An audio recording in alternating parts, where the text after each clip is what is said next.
Hello everyone, welcome to my video, which is a tutorial with Ayanz. In this video, I will give you a tutorial on how to remove the background image just by using Photoshop. By the way, I used the Photoshop CC 2020 in this video.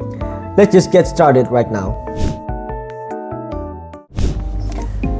Okay everyone, the first thing you have to do is look for the images on the internet, such as this one Apple image for example.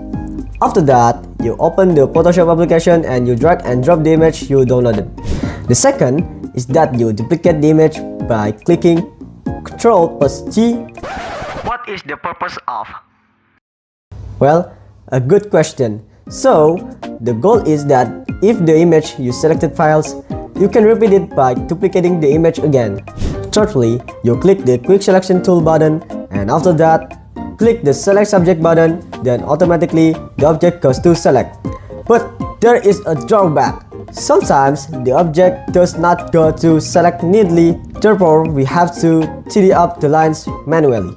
How do I manually tidy up the lines? Alright, you see in the Quick Selection tool, there are plus and min button, right?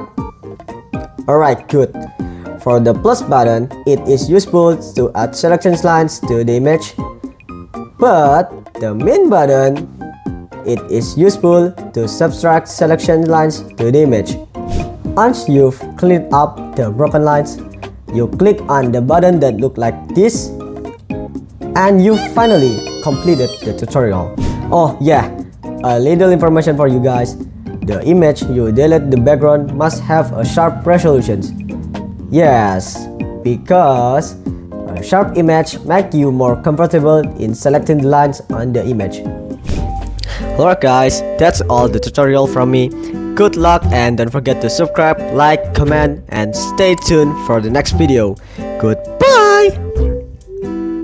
Goodbye guys.